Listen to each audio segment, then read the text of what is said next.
Hello everyone. Today our topic is difference between static and dynamic RAM. आज की video में हम ये दोनों रैम के बीच के डिफरेंस को देखेंगे। स्टैटिक एंड डायनामिक ये दोनों रैम के ही दो टाइप होते हैं। First, in static RAM bit store in the form of voltage. यहाँ पर जो बीट होती है वो किसके फॉर्म में स्टोर होती है? वोल्टेज के फॉर्म में होती है।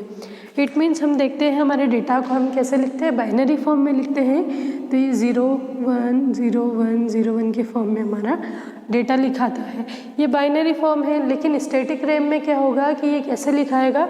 जैसे अगर हमारे पास 0 है तो ये वोल्टेज ऑफ के फॉर्म में लिखाता है, और ये अगर हमारा 1 है तो ये वोल्टेज ऑन।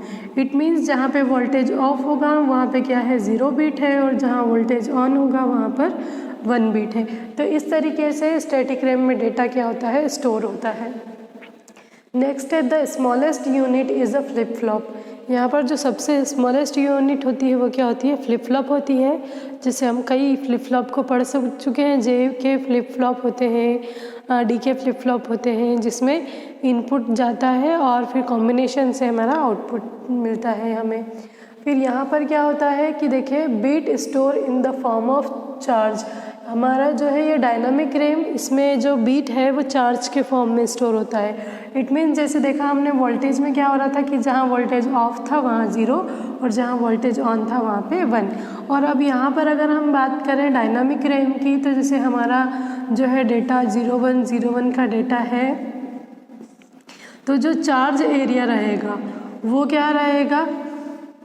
वो चार्ज एरिया 1 को डिनोट करेगा, और जो अनचार्ज एरिया रहेगा, मतलब जो डिस्चार्ज एरिया रहेगा, वो 0 को डिनोट करेगा। तो इस तरीके से हमारा डेटा डायनामिक रैम में किसके फॉर्म में होता है? चार्ज के फॉर्म में स्टोर होता है। फिर इसकी जो स्मॉलेस्ट यूनिट है वो क्या है? मॉस सेल है। ठीक है, जैसे यहाँ पर हमने देखा था कि जो है स्टैटिक रैम की स्मॉलेस्ट यूनिट क्या है? फ्लिप फ्लॉप है। इसी तरीके से जो डायनामिक रैम की स्मॉलेस्ट यूनिट है वो मॉस सेल है। फिर ये यूज़ करता है, स्टैटिक रैम यूज़ करता है बाइपोलर और मॉस टेक्नोलॉजी को, और यहाँ पर हम देखेंगे कि ये मॉसफेट टेक्नोलॉजी को यूज़ करता है। फिर लो एक्सेस टाइम मतलब किसी भी प्रोग्राम को या प्रोसेस को एक्सेस करने में ये बहुत कम टाइम लेता है। इट मीन्स ये क्या है? फास्टर है। लेकिन यहाँ पर देखिए तो इसका क्या है? एक्सेस टाइम हाई होता है, मतलब किसी भी प्रोसेस को एक्सेस करने के लिए इसे ज़्यादा समय की ज़रूरत पड़ती है। इट मीन्स ये क्या हो गया? स्लोअर हो गया।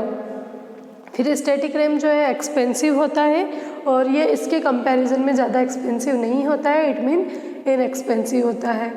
फिर लो पैकेजिंग डेंसिटी, इसकी जो डेंसिटी होती है, इसका जो घनत्व होता है, ये कम होता है। लेकिन इसकी कितनी होती है? हाई पैकेजिंग डेंसिटी, इसकी डेंसिटी ज़्यादा होती है। फिर देखें हम 7 point, does not require a refreshing circuit. क्या होता है कि इसको बार बार रिफ़्रेश करने की ज़रूरत नहीं पड़ती। जैसे हम देखते हैं टेलीविज़न में हमारी स्क्रीन क्या होती है? बार बार रिफ़्रेश होती है। तो यहाँ पर इसको रिफ़्रेश करने की ज़रूरत नहीं पड़ रही है। लेकिन यहाँ पर डायनामिक रैम में रिक्वायर है रिफ़्रेशिंग सर्किट। इसके सर्किट को हमें क्या करना पड़ता है? बार बार रिफ़्रेश करना पड़ता है।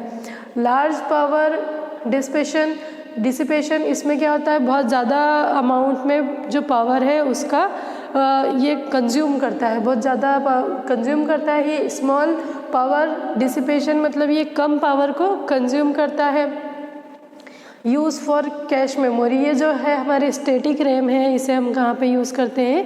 कैश मेमोरी में यूज़ करते हैं। कैश मेमोरी क्या होती है? ये एक मेन मेमोरी में एक पार्ट होता है जिसमें जो डेटा है वो स्टोर रहता है जब कब हमको फ्रिक्वेंटली इसे यूज़ करना हो। ठीक है, तो ये कहाँ पर यूज़ हो रही है? कैश मेमोरी में यूज़ हो रही है, यूज्ड एज मेन मेमोरी। और ये जो है डायनामिक रैम कहाँ पे यूज़ होती है? मेन मेमोरी में यूज़ होती है। फिर सूटेबल फॉर टेक्स्ट इन्फॉर्मेशन, जो स्टैटिक रैम है ये किसके लिए सूटेबल है? ये जो है टेक्स्ट इन्फॉर्मेशन के लिए सूटेबल है, क्योंकि हम इसको अगर यहाँ से इसका कनेक्शन देखें कि इसको बार बार क्या करना पड़ रहा है? रिफ़्रेश करने की ज़रूरत नहीं पड़ रही, क्योंकि टेक्स्ट है वो तो चेंज होगा ही नहीं। टेक्स्ट तो जो एक बार लिखा हुआ है वो ही रहेगा। लेकिन यहाँ पर देखिए suitable for video graphics and information, video graphics और इन्फॉर्मेशन में हम देखेंगे कि रिक्वायर रिफ्रेशिंग सर्किट को बार बार रिफ्रेश करना पड़ रहा है, क्योंकि हर पर्टिकुलर टाइम के बाद, क्योंकि वीडियो तो क्या होता है चलता रहता है, तो इसीलिए यहाँ पर रिफ्रेश करने की ज़रूरत भी पड़ती है। तो ये हमारा जो था क्या था, static RAM and dynamic RAM के बीच में का डिफरेंस। आई होप आपको आज का वीडियो यूज़फुल लगा होगा। Thank you very much.